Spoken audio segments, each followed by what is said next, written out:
கண்ணாடி போட்டிருக்கீங்களா? Contact lens போட்டிருக்கீங்களா? உங்களுக்கான அதிநவீன கண்டோரா லேசிக் தொழில்நுட்பம் இப்போது ஜோசப் ஐ ஹாஸ்பிட்டல்ல. கண்களுக்கான உலகத்தரம் வாய்ந்த சிகிச்சை பெற Joseph eye hospital, Melapudur, Trichy.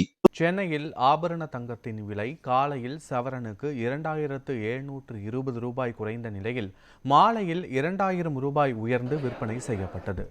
ஆபரண தங்கத்தின் விலை கடந்த சில நாட்களாக அதிரடியாக குறைந்து வருகிறது. இந்த நிலையில் தங்கத்தின் விலை சரிந்தது. அதன்படி தங்கத்தின் விலை காலையில் சவரனுக்கு 2720 ரூபாய் குறைந்து ஒரு சவரன் 1,04,000 ரூபாய்க்கு விற்பனையானது. இந்த நிலையில் மாலையில் மீண்டும் தங்கத்தின் விலை சவரனுக்கு 2000 ரூபாய் உயர்ந்தது. அதன்படி 1 கிராம் தங்கம் 13,250 ரூபாய்க்கும் ஒரு சவரன் தங்கம் 1,06,000 ரூபாய்க்கும் விற்பனை செய்யப்படுகிறது. இதேபோல வெள்ளியின் விலையும் குறைந்தது. அதன்படி வெள்ளியின் விலை கிராமுக்கு 10 ரூபாய் உயர்ந்து 1 கிராம் வெள்ளி 240 ரூபாய்க்கும் கிலோவுக்கு 10,000 ரூபாய் குறைந்து 1 கிலோ வெள்ளி 2,50,000 ரூபாய்க்கும் விற்பனை செய்யப்படுகிறது.